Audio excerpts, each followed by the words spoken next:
Hello social media people, welcome to business man Siddharth. இன்னைக்கு இந்த வீடியோவில் நம்ம இந்த வாரத்துக்கான அப்டேட்ஸ் தான் பார்க்க போகிறோம். சரி போவோம். அப்படி சொல்ல வேண்டியதானே, அதுக்காக இந்த அளவு எடுத்துக்கிட்டு இருக்க. பட் அந்த அப்டேட்ஸை பார்க்கறதுக்கு முன்னாடி போன வாரம் ரிலீஸ் ஆன ஒரு படத்தோடைய ரிவ்யூ சின்னதாக அப்படியே பார்த்துடலாம். ஸோ போன வாரம் வெள்ளிக்கிழமை நம்ம எலெக்ஷன் படம், விஜயகுமாரோட எலெக்ஷன் படம் ரிலீஸ் ஆயிடுச்சு. ஸோ இந்த படத்தோடைய ஒரு குட்டி ரிவ்யூ சொல்லிட்டு அப்டேட்ஸ் வீடியோக்குள்ளே போகலாம். இந்த படத்தோட கதை என்ன அப்படின்னு சொல்லிட்டு பார்த்தீங்கன்னா, நம்ம ஜார்ஜ் பெரியன் தான் இந்த படத்தில் விஜயகுமாருக்கு அப்பா நடிச்சிருக்காரு. விஜயகுமார் வந்துட்டு நடராஜ் அப்படிங்கிற கேரக்டர் நடிச்சிருக்காரு. ஸோ அவர் வந்துட்டு, அதாவது இந்த அப்பா கேரக்டர் வந்துட்டு 40 வருஷமா ஒரு கட்சியில் இருக்காரு, ஒரு தொண்டனாகவே இருக்காரு. இவருக்கு வந்துட்டு போஸ்டிங்னு சொல்லிட்டு அந்த கட்சியில் எதுவுமே தரல. இவர் வந்துட்டு மனு போட்டு போஸ்டிங் கேட்டாலுமே தரமாட்டேன் அப்படின்னு சொல்றாங்க.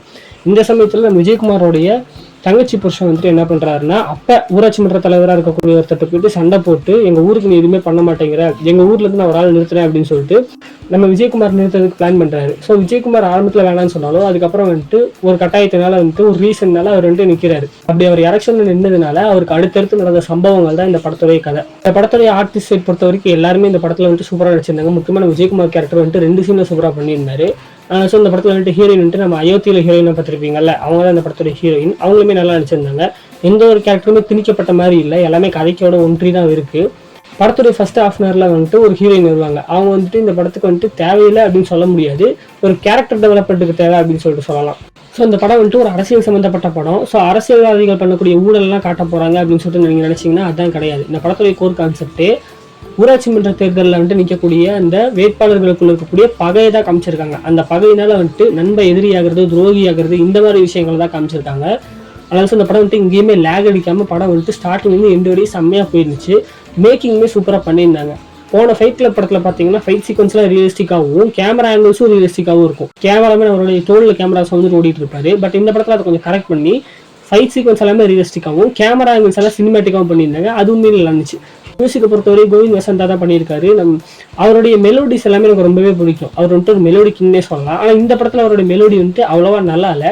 மற்றபடி அவருடைய கல்யாணத்தில் ஒரு சாங் வரும், அந்த சாங்கும் படத்தோட எண்டிங்கில் இருக்கக்கூடிய அந்த ஃபைட் சீக்வன்ஸில் வரக்கூடிய சாங்கும், அந்த சாங்கும் நல்லா இருந்துச்சு. இந்த படம் வந்துட்டு ஒரு நல்ல படம். இந்த படத்தை நீங்கள் தியேட்டரில் பார்க்கணும் அப்படின்னு நினச்சிங்கன்னா இப்போயே போய் பாருங்க. இல்லை நீங்கள் ஓடிட்டு பார்க்குறதா கூட பிரச்சனை இல்லை, பாருங்க. ஸோ அடுத்த அப்டேட்ஸ் வீடியோக்குள்ள போகிறதுக்கு முன்னாடி இன்னொரு விஷயத்தை நான் சேர்த்து சொல்லிடுறேன். இது வந்துட்டு ஒரு ட்ரெய்லர் பிரேக் டவுன் தான். இந்த ஒரு பிரேக் டவுனுமே ரொம்ப குட்டியான ஒரு பிரேக் டவுன் தான். நம்ம பிடி சார் படத்தை ட்ரெய்லர் வந்து ரிலீஸ் ஆயிடுச்சுன்னா நம்ம ஆதினாவோடது, அந்த ட்ரெய்லரோட தான். இந்த ட்ரெய்லர் பிரேக் டவுன் பண்ணுற அளவுக்குலாம் ட்ரெய்லர் ஒன்றும் கிடையாது.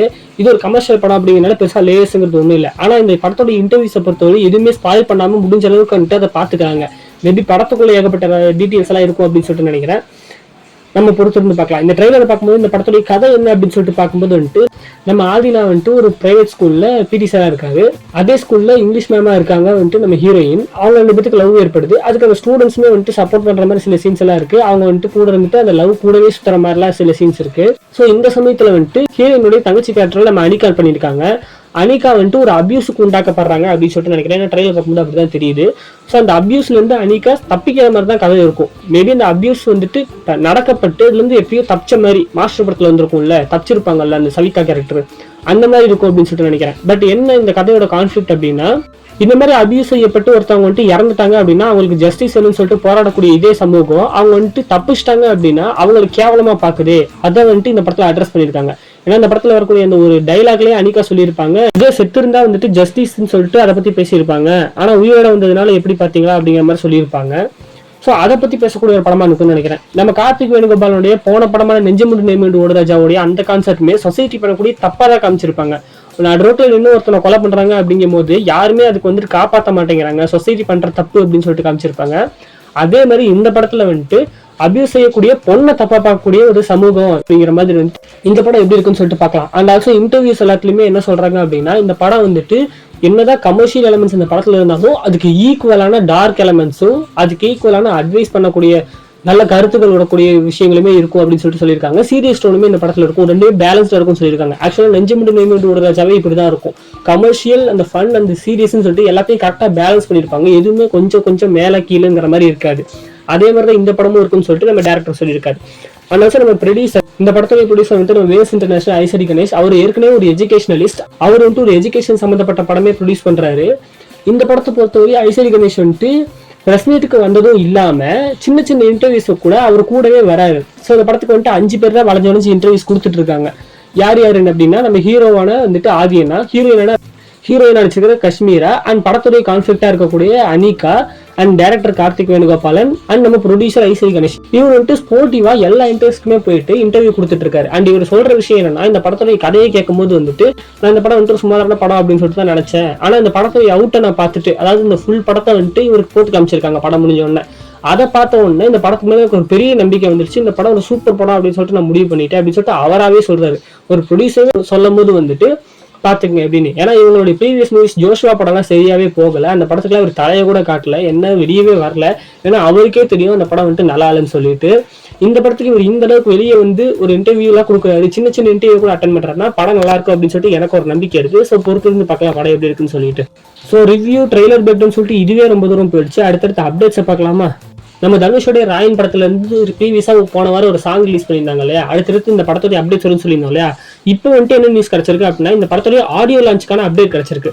ஜூன் 1 வந்துட்டு இந்த படத்துக்கான ஆடியோ லான்ச் வந்துட்டு நடக்க போறதா வந்துட்டு நியூஸ் கிடைச்சிருக்கு. இந்த ஸ்டேடியம் நடக்க போகுதுன்னு சொல்லியிருக்காங்க. நம்ம கார்த்திக் சுப்பராஜ் வந்துட்டு நம்ம சூர்யா வச்சு தான் அடுத்த படம் பண்ண போறாருன்னு சொல்லிட்டு ரொம்ப நாள் முன்னாடியே சொல்லிட்டு இருந்தாங்க. சூர்யா 44 கார்த்திக் சுப்பராஜன் சூர்யா தான் பண்ண போறாங்க அப்படின்னு சொல்லிட்டு இருந்தாங்க இல்லையா. அதுக்கான அப்டேட்டுங்கிறது கிடைச்சிருச்சு. ஸோ நம்ம ரீசெண்டா நம்ம சானாவோட பர்த்டே வந்துச்சு, சந்தோஷ் நாராயணோட பர்த்டே அன்னைக்கு வந்துட்டு ஒரு போஸ்டர் ரிலீஸ் பண்ணி ஹாப்பி பர்த்டே சானான்னு போட்டு இந்த படத்துக்கு அவர் தான் மியூசிக் அப்படிங்கறதையுமே போட்டு ஒரு போஸ்டருமே ரிலீஸ் பண்ணிருக்காங்க. ஒரு சின்ன போஸ்டர். இது வந்துட்டு ஒரு ஒர்க்கிங் போஸ்டர் தான். இது வந்துட்டு ஒரு ஒர்க்கிங் டைட்டில் மாதிரி தான். ஒர்க்கிங் டைட்டில்லாம் ஒன்றும் இல்லை. படம் வந்துட்டு படத்துக்கான டைட்டில் வேறையா இருக்கும். பட் படம் வந்துட்டு டைட்டில் என்ன வைக்கலாங்கும் போது இப்போ சூர்யா 44 தளபதி 65 அந்த மாதிரி இருப்பாங்கல்ல, அந்த மாதிரி ஒர்க்கிங் டைட்டில் மாதிரி ஒர்க்கிங் போஸ்டர்னு சொல்லிட்டு இது பண்ணுவாங்க படத்துக்கு. அதாவது நம்ம இந்த லியோ படத்தோட ப்ரோமோ வீடியோ மாதிரி. ப்ரோமோ வீடியோ படத்துல வராது, ஆனா படத்துக்குள்ள இருக்கிற எலமெண்ட்ஸை வந்துட்டு லைட்டா அங்கே டீஸ் பண்ணியிருப்பாங்கல்ல, அந்த மாதிரி ஒரு போஸ்டர் வந்துட்டு இதுல இருக்கு. இதுல வந்துட்டு புல்லாங்கல் வச்சுட்டு நம்ம சூர்யா வந்துட்டு ஒரு மரத்துல சாஞ்சிட்டு புல்லாங்கல் வச்சிட்டு இருக்காரு. ஆனா பின்னாடி அந்த மரம் அந்த காடே வந்துட்டு எரிஞ்சுக்கிட்டு இருக்கிற மாதிரி இருக்கு. என்ன மாதிரி கான்செப்ட்ங்கிறது தெரியல. அப்படியே நீங்க ரைட்டாவே இந்த ரைட் சைட் பாட்டம்ல பாத்தீங்கன்னா லவ் லாஃப்டர் வார் அப்படின்னு சொல்லிட்டு போட்டிருக்கு. ஸோ அப்படி இருக்கும்போது இந்த படத்துல வந்துட்டு லவ்வும் இருக்க போகுது அப்படிங்கிறது தெரியுது. ரொம்ப நாள் கழிச்சு சூர்யா சாரை வந்துட்டு ஒரு லவ் முதல்ல வந்துட்டு பார்க்க போறோம் அப்படின்னு நினைக்கிறேன். சூரரை போட்டுள்ள அந்த லவ் வந்துட்டு இருக்கும். பட் வந்துட்டு லவ் படம் கிடையாது. இந்த படம் வந்துட்டு லவ் லாஃப்டர் வார் அப்படின்னு சொல்லிட்டு இருக்கும்போது ஒரு கமர்ஷியலா நல்லா இருக்கும் அப்படின்னு சொல்லிட்டு நினைக்கிறேன். கார்த்திக் சுப்பராஜ் ஒரு ஸ்டைல்ல லவ் எப்படி மாதிரி இருக்க போகுது அப்படின்னு சொல்லிட்டு பொறுத்திருந்து பார்க்கலாம். நம்ம greatest of all time GOAT படத்தோட விஎஃப்எக்ஸ் ஒர்க் பண்ணிட்டு லோலா விஎஃப்எக்ஸ் நடந்து முடிச்சுன்னு சொல்லிட்டு அர்ச்சனா கல்பத்தி இந்த படத்தோட ப்ரொடியூசரும் நம்ம வெங்கட் பிரபு ஸ்டோரி போட்டு சொல்லியிருந்தாங்க. ஸோ அந்த லோலா விஎஃப்எக்ஸ் வந்துட்டு எந்தெந்த படங்களுக்கெல்லாம் விஎஃப்எக்ஸ் பண்ணியிருக்காங்கன்னு சொல்லிட்டு பார்க்கும்போது அவங்க வந்துட்டு Captain America civil war, joy அப்படிங்கிற ஒரு படம், 20th செஞ்சுரி ஃபாக்ஸோட படம், ஆண்ட்மேன், நம்ம Avengers age of Ultron, game of த்ரோன்ஸுக்கு, Captain America the winter soldier, Captain America the first avenger, இந்த படங்களுக்கெல்லாம் அவங்க வந்துட்டு விஎஃப்எக்ஸ் பண்ணியிருக்காங்க. இந்த படங்கள்லாம் எடுத்து பார்த்தீங்கன்னாலே ரொம்பவே கிரவுண்டடான ப்ராஜெக்ட்ஸ். எதுவுமே வந்துட்டு ஸ்பேஸை காட்டுறதோ ஏலியன்ஸை காட்டுறதோ இல்லை மந்திர சக்தியை காட்டுறதோ அந்த மாதிரிலாம் இருக்கவே இருக்காது. எல்லாமே வந்துட்டு வார் சண்டைன்னு சொல்லிட்டு ரொம்பவே கிரவுண்டடான விஷயங்கள் தான் இருக்கும். அங்க வெடிக்கக்கூடிய பாம் எப்படி இருக்கும், அங்க இருக்கக்கூடிய அந்த சுத்தி இருக்கக்கூடிய இந்த மலை சம்பந்தப்பட்ட கேம் ஆஃப் த்ரோன்ஸ் எல்லாம் பாத்தீங்கன்னா முக்கியமே இந்த கோட்டை அதெல்லாம் காமிச்சிருப்பாங்க. அந்த விஎஃப்எக்ஸ் எல்லாம் பக்கவா பண்ணக்கூடிய இந்த லோலா விஎஃப்எக்ஸ் கிட்ட தான் இப்போ இவங்க போயிருக்காங்க. அதனால நோட் பண்ணக்கூடிய ஒரு விஷயம் என்னன்னா, கேப்டன் அமெரிக்கா சிவில் வார் படத்துல பாத்தீங்கன்னா நம்ம டோனி ஸ்டார்க் அயன்மேனுக்கு வந்துட்டு டிஏஜிங் டெக்னாலஜி யூஸ் பண்ணியிருப்பாங்க அந்த படத்துல. அந்த படத்துல ஒரு டீனேஜர் கேரக்டர்ல வந்துட்டு ஒரு சீன் வந்துட்டு இந்த படத்துல வரும் டோனி ஸ்டார்க்கு. அந்த டீனேஜ் சீனுக்கு வந்துட்டு டிஏஜிங் விஎஃப்எக்ஸ் வந்துட்டு லோலா விஎஃப்எக்ஸ் தான் பண்ணியிருக்காங்க போது இந்த படத்துடைய கான்செப்ட்லேயே வந்துட்டு அந்த டிஏஜிங் டெக்னாலஜிங்கிறது இருக்கிறதுனால மேபி இந்த படமும் வந்துட்டு அந்த டிஏஜிங்லேயே இவங்க பக்காவா பண்ணுவாங்க அப்படின்னு சொல்லி நினைக்கிறேன். ஏன்னா 2016 இந்த படம் வந்திருக்கு. அப்பவே அவங்க அந்த அளவுக்கு பக்காவான விஎஃப்எக்ஸ் பண்ணியிருக்கும் போது இந்த படத்துக்கு அவங்க நல்ல விஎஃப்எக்ஸ் பண்ணுவாங்கன்னு சொல்லிட்டு எனக்கு ஒரு நம்பிக்கை இருக்கு லோலா விஎஃப்எக்ஸ். ஸோ பொறுத்து பார்க்கலாம் எப்படி இருக்குன்னு சொல்லிட்டு. நம்ம ஷாருக் கானோடைய ஜவான் படத்துக்கு நம்ம அனி வந்துட்டு ஃபர்ஸ்ட் டைம் மியூசிக் பண்ணியிருப்பாரு, ஹிந்தியில டெபியூ. ஸோ அந்த படத்தோட மியூசிக்கை தொடர்ந்து அடுத்த ஷாருக் கான் படத்துக்குமே நம்ம அனி மியூசிக் பண்ண போறதா ஒரு சின்ன நியூஸ் வந்திருக்கு. இது வந்துட்டு அப்டேட்ஸ்ன்னு சொல்ல முடியாது, இது வந்துட்டு சின்ன ரூமர் தான், இது அஃபிஷியல் கிடையாது. அண்ட் ஆகஸ்டோட பிகினிங்ல இந்த படத்துடைய அனௌன்ஸ்மெண்ட் டீசர் வந்துட்டு வரதுக்கு வாய்ப்பு இருக்கு அப்படின்ட்டு சொல்றாங்க. விடுதலை 2 இந்த படம் வந்துட்டு ஏற்கனவே ரிலீஸ் ஆக வேண்டிய படம். இந்த படம் தள்ளி போய்கிட்டு இருக்கு, இன்னுமே ஷூட்டிங் இன்னுமே கம்ப்ளீட் ஆகல. அப்படி இருக்கும்போது இந்த படத்துல வந்துட்டு ஏற்கனவே நிறைய பேர் வந்துட்டு நடிக்கிறதா நிறைய நியூஸஸ் வந்துட்டு இருந்துச்சு. நம்ம பிரகாஷ் ராஜ் நடிக்கிறாரு, இன்னும் சில பேர்லாம் நடிக்கிறாங்க அப்படின்னு சொல்லிட்டு இருந்தாங்க இல்லையா. அதுல இப்ப புதுசா நம்ம நடிப்பு அரக்கன் எஸ்ஜே சூர்யாமே ஜாயின் பண்ணியிருக்காரு. இது வந்துட்டு அஃபிஷியல் தான். அஃபிஷியல்னா அஃபிஷியல் அவங்களே அனௌன்ஸ் பண்ண விஷயம் கிடையாது. பட் செட்பிக்ஸ் அங்க இருக்கிற இன்சைடர்ஸ் வந்துட்டு பார்ப்பாங்க இல்லையா, அதுல இருந்து வந்த இன்சைடர் ரிப்போர்ட் தான் இது. ஸோ அது மூலியமா நம்ம எஸ்ஜே சூர்யா வந்துட்டு இந்த படத்தில் இருக்காருங்கிறது கன்ஃபார்ம் ஆயிடுச்சு. ஸோ இவருடைய கேரக்டர் என்ன டிசைன் பண்ணியிருக்காங்கன்னு சொல்லிட்டு நம்ம பொறுத்திருந்து பார்க்கலாம். நம்ம எஸ்டிஆர் வந்துட்டு இப்போ தக்லீஃப் ஷூட்டிங்ல இருக்காருன்னு சொல்லிட்டு போன வீடியோலேயே சொல்லியிருந்தோம். ஸோ அதை தொடர்ந்து இப்போ வந்துட்டு நம்ம எஸ்டிஆர் அடுத்த அப்டேட் வந்திருக்கு. அந்த அப்டேட் என்னன்னா, ரொம்ப நாளாவே ப்ரீ ப்ரொடக்ஷன்ல இருந்து எஸ்டிஆர் 48 போன வீடியோவில் அதை மாற்றி சொல்லியிருப்பேன், எஸ்டிஆர் 43ன்னு சொல்லிட்டு எஸ்டிஆர் 48 தான் அந்த படம். ஸோ அந்த படத்துக்கான ஷூட்டிங் வந்துட்டு June 8 ஸ்டார்ட் பண்ண போறதா வந்துட்டு நியூஸ் வந்திருக்கு. ஸோ ஃபர்ஸ்ட் ஷூட்டிங் ஸ்டார்ட் பண்ணி சீக்கிரமா இந்த படத்தை வந்து எடுத்து முடிச்சிருவாங்கன்னு சொல்லிட்டு நினைக்கிறேன். இந்த படத்தை ஷூட்டிங் டைம்ங்கிறது கம்மியா இருக்கும் தான் அப்படின்னு சொல்லிட்டு நான் நினைக்கிறேன். ஏன்னா ஏற்கனவே நிறைய ப்ரீ ப்ரொடக்ஷன் பண்ணிட்டாங்க. அதனால ஷூட்டிங் சீக்கிரமா முடிச்சுட்டு போஸ்ட் ப்ரொடக்ஷன்ல தான் வேலை இருக்கும்னு நினைக்கிறேன். ஏன்னா இது பீரியடிக் படங்கிறதுனால விஎஃப்எக்ஸ் ஒர்க்லாம் இருக்கும் இல்லையா. ஸோ அடுத்தடுத்த அப்டேட்ஸ் வரும்போது அப்டேட் பண்ணுறேன். நான் ஆரம்பத்தை சொன்னேன் இல்லையா, எலெக்ஷன் படத்தில் வந்துட்டு நம்ம அயோத்தியில் நடிச்ச அந்த ஹீரோயின் வந்துட்டு இந்த படத்தில் நடிச்சிருக்காங்கன்னு சொல்லிட்டு. அந்த படம் அயோத்தி படம் இருக்கு இல்லையா, அந்த அயோத்தி படத்துலேயே டைரக்ட் பண்ண மந்திரமூர்த்தி அப்படிங்கிறவர் வந்துட்டு சசிகுமார் கூட வந்துட்டு திரும்பவும் ஒரு படம் பண்ண போறதா வந்துட்டு அனௌன்ஸ் பண்ணியிருக்காரு. நம்ம விஜய் சேதுபதியோட அடுத்த படத்துக்கான அப்டேட் வந்திருக்கு. இது ஒரு அஃபிஷியல் அப்டேட். அவரோட இன்ஸ்டாகிராம் ஹேண்டில் அதையே போட்டிருந்தாரு. ஸோ இந்த படத்துக்கு வந்துட்டு ஏஎஸ் அப்படின்னு சொல்லிட்டு டைட்டில் வச்சிருக்காங்க. டிசிஎஸ் என்டர்டைன்மெண்ட் லிமிடெட் இந்த படத்தை வந்துட்டு ப்ரொடியூஸ் பண்றாங்க. அண்ட் இந்த படத்தை வந்துட்டு டைரக்ட் பண்றது ஆறுமுககுமார் அப்படிங்கிற ஒரு டைரக்டர். இவருக்கு முன்னாடி ஒரு நல்ல நாள் பார்த்து சொல்றேன் அப்படின்னு சொல்லிட்டு விஜிஎஸ் கூட ஒரு படம் வச்சிருப்பாரு இல்லையா, அந்த படத்தோடைய டைரக்டர் தான் இவர். ஸோ அந்த படமே எனக்கு அந்த அளவுக்கு பிடிக்கல. ஒரு நல்ல ஒரு கான்செப்ட் தான், ஆனால் அதை வந்துட்டு ஸ்க்ரீன் பிளே பயங்கரமாக சொதப்பி வச்சிருப்பாங்க. ஸோ இந்த படத்தை இவர் பண்ண போறாரு அப்படிங்கும்போது வந்துட்டு லைட்டாக பயமாக தான் இருக்குது. ஆனால் ஸோ இந்த படம் வந்துட்டு நம்ம விஜய் சேதுபதியோடைய 51வது படம். ஸோ நல்லா இருக்கான்னு சொல்லிட்டு பொறுத்திருந்து பார்க்கலாம் அடுத்தடுத்த அப்டேட்ஸ் வரும்போது. நம்ம தலையோடைய விடாமுயற்சி படம் வந்துட்டு தீபாவளி ரிலீஸ்னு சொல்லியிருந்தாங்க இல்லையா, அந்த படம் இப்போ வந்து தள்ளி போயிருக்கிறதா நியூஸ் வந்திருக்கு. ஏற்கனவே இந்த படம் பயங்கரமாக தள்ளி போயிட்டு இருக்காது, இப்போ இன்னமும் தள்ளி போகுது போல இருக்கு. இந்த படம் வந்துட்டு நம்ம எப்போ பார்க்க போகிறது நமக்கே தெரிலங்க, என்ன ஆக போகுதோ. ரீசெண்டாக பார்த்தீங்கன்னா Lyca productions 2 years of Don அப்படின்னு சொல்லிட்டு வீடியோலாம் ரிலீஸ் பண்ணி பயங்கரமாக செலிப்ரேட் பண்ணிட்டு இருந்தாங்க இல்லையா. ஸோ இப்போ அதை தொடர்ந்து ஒரு அப்டேட் கிடச்சிருக்கு. அது என்னன்னா நம்ம எஸ்கேவும் சிபி சக்கரவர்த்தி டான் படத்துடைய டேரக்டரும் வந்துட்டு அடுத்த படம் வந்துட்டு அவங்க சேர்ந்து பண்ண போறாங்க அப்படிங்கிற மாதிரி நியூஸ் வந்திருக்கு. ஸோ இந்த படம் வந்துட்டு நம்ம இப்போ இருக்கிற லைனப்ஸ் இருக்குல்ல, எஸ்கேவுடைய அடுத்திருக்க லைனப்ஸ் இதெல்லாம் முடிஞ்சதுக்கு அப்புறமா தான் சிபி சக்கரவர்த்தியோட ப்ராஜெக்ட் வந்துட்டு ஸ்டார்ட் ஆகும். ஸோ அந்த படத்தில் வந்துட்டு நம்ம ராஷ்மிகா மந்தனா ஹீரோயினா அடிக்கிறதுக்கு வாய்ப்பு இருக்குன்னு சொல்லிட்டு சொல்றாங்க. ஸோ இதுக்காண்டி சில இன்ட்ரெஸ்டிங்கான விஷயங்களை நான் கண்டுபிடிச்சிருக்கேன், அதையும் இந்த வீடியோவில் சேர்த்து சொல்றேன். என்ன கண்டுபிடிச்சேன் அப்படின்னு சொல்லிட்டு கேட்டீங்கன்னா, நம்ம பிடி சார் படம் இருக்கு இல்லையா, அந்த படத்தோட டைரக்டர் கார்த்திக் வேணுகோபாலன். இவருடைய ஃபர்ஸ்ட் படம் வந்துட்டு நெஞ்சமுண்டு நேர்மையுண்டு ஓடுராஜா. இந்த படத்தோட ஹீரோ வந்துட்டு ரியோ. அந்த ரியோவுடைய அடுத்த படமான ஜோ படத்தோட டைரக்டர் வந்துட்டு ஹரிஹரன் ராம். இவர் வந்துட்டு மியூசியம் இருக்கு படத்துல நம்ம ஆதினாவுடைய அசிஸ்டண்டா ஒர்க் பண்ண வராமா, இப்பதான் எனக்கு ரீசெண்டா தெரியும். ஸோ இந்த பிடி சார் படத்தோடைய ஃபர்ஸ்ட் ஷூட், அந்த ஃபர்ஸ்ட் டே அன்னைக்கு ரியோ அண்ணன் வந்துட்டு இந்த ஷூட்டுக்கு போயிருக்காரு. எதுக்காக அப்படின்னு சொல்லிட்டு பாத்தீங்கன்னா, இந்த கார்த்திக் வேணுகோபாலனுக்கு வாழ்த்து சொல்றதுக்காக, அடுத்த படம் பண்றாரு இல்லையா, அதுக்காக போயிருக்காரு. ஸோ அப்பதான் வந்துட்டு ஜோ படத்தோட டீசர் வந்துட்டு வெளியாயிருக்கு. அதை பார்த்து நம்ம ஆதி அண்ணனும் போயிட்டு அவருக்கு வாழ்த்துக்கள் சொல்லி அவங்களுக்கும் ஒரு நல்ல ரேப்பங்கிறது உண்டாயிருக்குன்னு சொல்லிட்டு ஆதினாஸ் இந்த ரீசெண்ட் இன்டர்வியூல சொல்லியிருந்தாரு. ஸோ இதுதான் நான் கண்டுபிடிச்ச விஷயம். கண்டுபிடிச்சதுன்னு சொல்ல முடியாது, இன்டர்வியூஸ்ல இருந்து உருவி எடுத்ததுன்னு வேணா சொல்லலாமா. அப்படியே அதர் ஸ்டேட் அப்டேட்ஸ் கிட்ட போவோமா. அதர் ஸ்டேட் அப்டேட்ஸை பொறுத்தவரை அப்படியே நம்ம தெலுங்கு பக்கம் போனோம் அப்படின்னா, பட்டி அப்படிங்கிற ஒரு படத்தோட அப்டேட் வந்திருக்கு. அப்டேட்னு சொல்ல முடியாது, அந்த படத்துல இருந்து ஒரு சாங் ரிலீஸ் பண்ணியிருக்காங்க.